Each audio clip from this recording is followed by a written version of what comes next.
Hola a todos y a todas. Hoy en el Profe de Historia, los grupos sociales en la época colonial.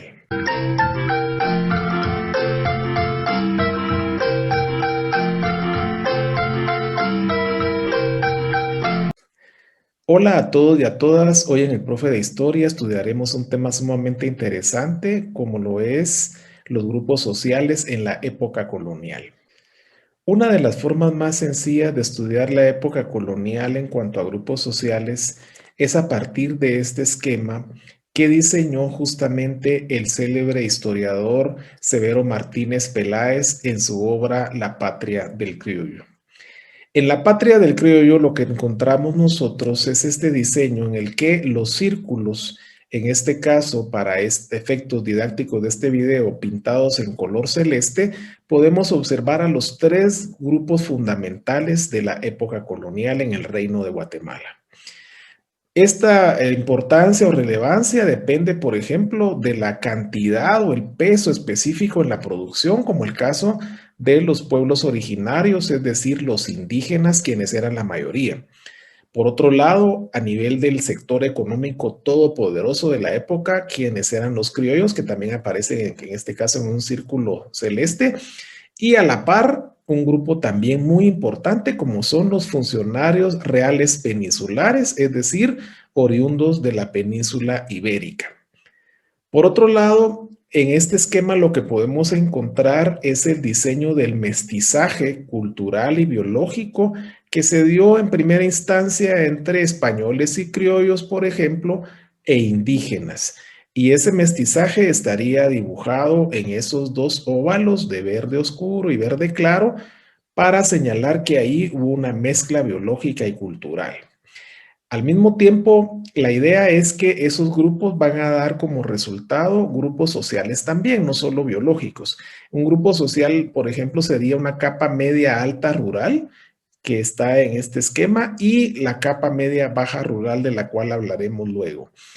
Luego el esquema se complementa a partir de la llegada de los grupos de afrodescendientes que aparecen al principio en una situación de cierta inferioridad en la época colonial y posteriormente ya aparecen situados en una posición incluso de privilegio con respecto a los grupos indígenas.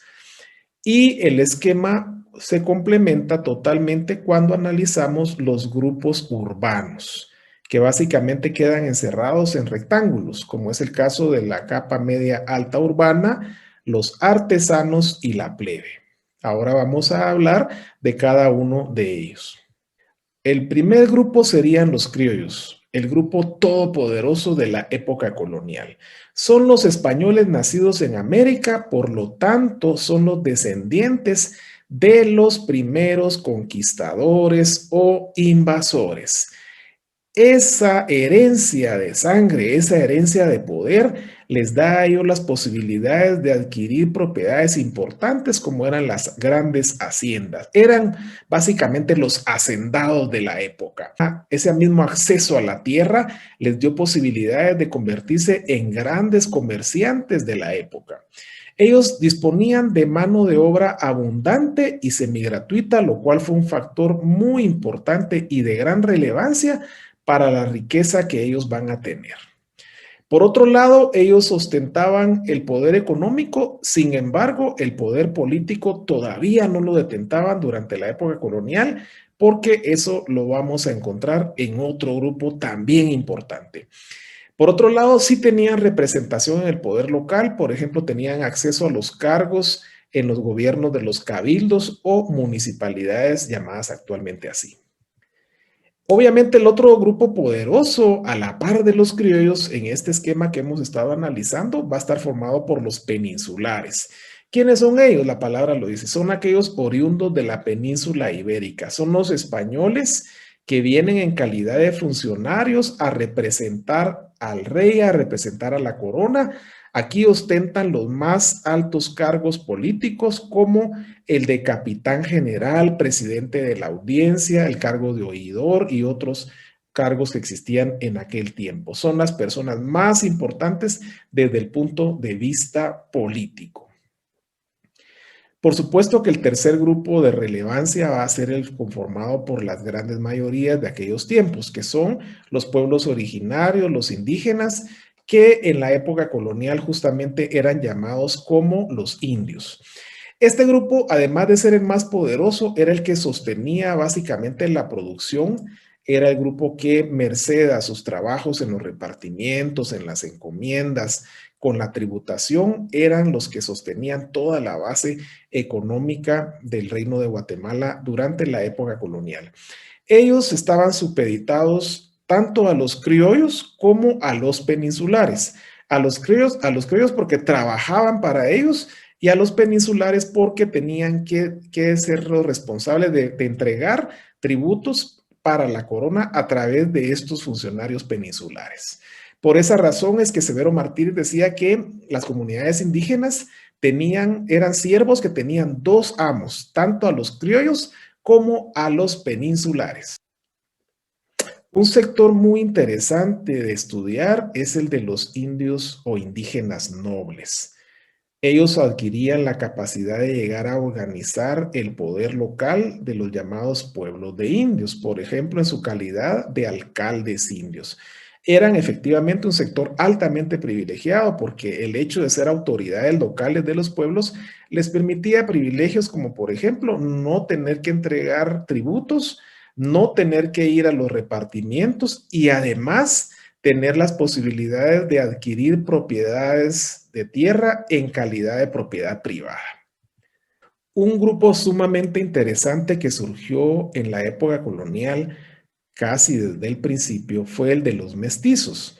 ¿Por qué? Porque este grupo estuvo formado por esas mezclas, en primer lugar, biológicas que sucedieron de forma natural cuando se mezclaron, por ejemplo, españoles y criollos con indígenas. Y como resultado de eso aparecen los que ahora nosotros llamamos mestizos, es decir, una mezcla de un grupo y de otro. Estos mestizos tuvieron problemas al principio porque no fueron bien recibidos en el seno de las familias españolas o criollas y tampoco en las comunidades de los pueblos originarios. Por lo tanto, se tuvieron que abrir camino de otra manera, por lo que más adelante los vamos a encontrar, por ejemplo, en villas y rancherías, que son lugares distintos de vivienda con respecto a los propios criollos o indígenas. Por otro lado, como ya habíamos mencionado, aparece el componente afrodescendiente. Estos primeros afrodescendientes fueron traídos al Reino de Guatemala en calidad de esclavos. Fueron muy pocos relativamente con respecto a otras latitudes donde definitivamente la población afrodescendiente fue mayoritaria. Aquí en el Reino de Guatemala y particularmente en el Valle Central no fueron tan relevantes.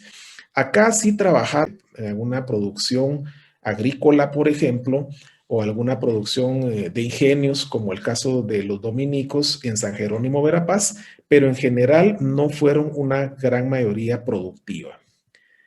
Más adelante, estos afrodescendientes van a modificar su estatus porque van a empezar a ser esclavos de confianza, van a ser sirvientes de confianza de los españoles o de los criollos. ¿Eso qué pasa? Lo que pasa es que les permite a ellos tener un estatus diferente del esclavo productivo de las plantaciones, por ejemplo, y en lugar de eso entran a vivir incluso en el seno de las familias acomodadas. Aprenden el idioma, se empiezan a vestir a la usanza española o criolla y de alguna manera les da esa relación la tranquilidad de tener ese privilegio. Por otro lado, ese mestizaje que hemos estado hablando, definitivamente hay que verlo a partir de varios componentes. Un componente criollo o peninsular, un componente indígena y un componente afrodescendiente. Esos grupos, al irse mezclando, van a dar lugar a lo que se llamaban las castas o llamado mestizaje o mestizos. Definitivamente se pusieron de moda, por ejemplo, en el siglo XVIII, las pinturas alusivas a este mestizaje. Eran pinturas bastante románticas donde se planteaban así como una especie de bodas románticas en el que un enamoramiento provocaba estos matrimonios. Se sabe que al principio no fue así, se sabe que fueron imposiciones, por ejemplo, españoles y criollos, una imposición para tener descendientes con indígenas y producto de esa imposición nacen los primeros mestizos. Por otro lado está la posibilidad, por ejemplo, del español y criollo, que tiene una mezcla biológica con un afrodescendiente, va a ser conocido en la colonia como los mulatos. También están las posibilidades de que un indígena se mezclara con un afrodescendiente y van a dar como resultado a los llamados en aquel tiempo los zambos. Y había muchísimas posibilidades. Acá vemos en el cuadro, por ejemplo, que si un criollo se mezclaba con una mestiza, daba lugar al castizo, un criollo con una mulata daba lugar al morisco, el criollo con morisco al chino, el chino con indígena salto atrás, y así una cantidad de nombres propios de la época colonial, particularmente del Reino de Guatemala. En otras latitudes se nombraban de diferente manera.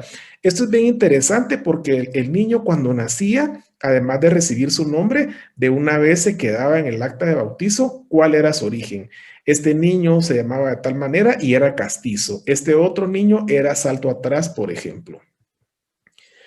Los mestizos se tuvieron que abrir paso en la sociedad colonial, por supuesto, en una sociedad muy difícil, y lograron irse ubicando muchos de ellos en las capas medias, en lo que ahora llamamos clases medias. Había, por ejemplo, capas medias altas y capas medias bajas, tanto en la ciudad como en el campo. Por ejemplo, es bien interesante esta capa media alta rural. ¿Quiénes la formaban? Particularmente mestizos. Eran aquellos mestizos que habían heredado de alguna manera de sus padres españoles o criollos algunas propiedades y eso les permitió tener acceso a cierto poder, a cierto privilegio, porque tenían la riqueza de la tierra con la cual la podían hacer productiva y contratar mano de obra. También en esa capa media alta rural era muy probable que accedieran personas, por ejemplo, criollos o españoles empobrecidos e incluso estos indígenas nobles de los que hemos hablado. Por otro lado está la capa media baja rural, quienes serían aquellos menos afortunados, aquellos mestizos principalmente que vivían en el campo, pero que no tenían acceso a grandes propiedades, sino al contrario, pequeñas propiedades, propiedades modestas con las cuales producían para sustentarse a sí mismos y a sus familias, y también podían ser contratados en otras grandes empresas como eran las haciendas de aquel tiempo. Por otro lado, en la ciudad existía también esta diferenciación social. Dale el caso de estas capas medias altas urbanas. Estas capas medias altas urbanas también estaban formadas generalmente por mestizos, aunque también podían llegar ahí criollos empobrecidos.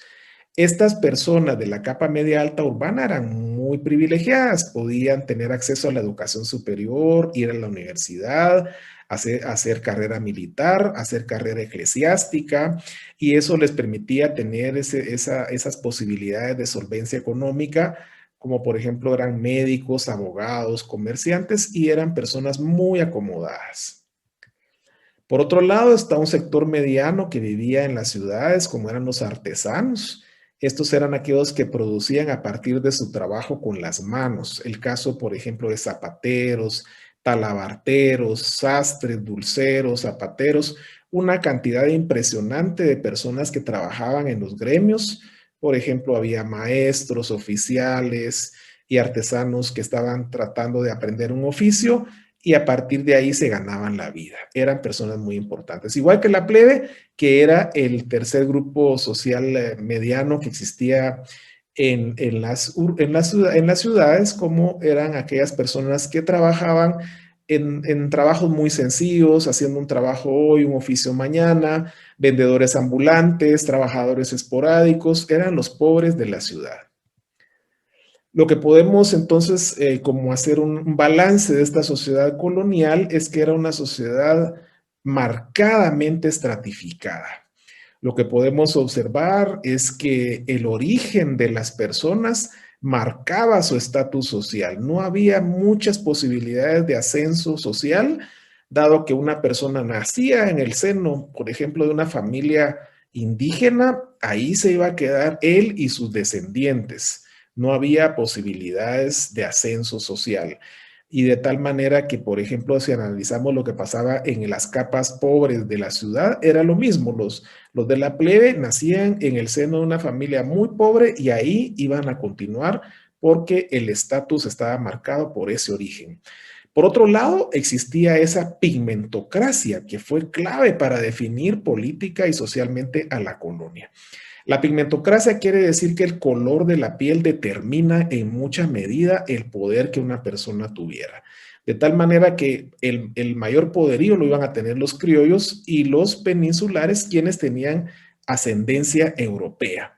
Y los que menos poder iban a tener iban a ser las poblaciones indígenas y afrodescendientes. Y los mestizos iban a ir buscando caminos, pero también iban a tener muchas dificultades para abrirse paso en una sociedad marcadamente estratificada. De tal manera que en aquel tiempo ya se hablaba, por ejemplo, de las dos repúblicas, una república de españoles o criollos y una república de indígenas. Estas dos repúblicas, a pesar de convivir, estaban separadas por un muro invisible. La estratificación social colonial marcó el racismo estructural posterior. ¿En qué sentido? Que definitivamente al quedar tan estratificada esa sociedad colonial, marginó y discriminó a las grandes mayorías quienes eran los indígenas.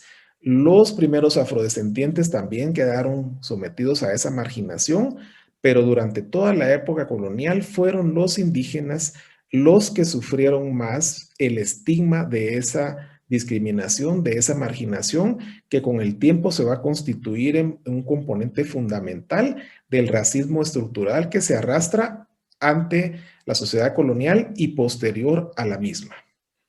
Gracias.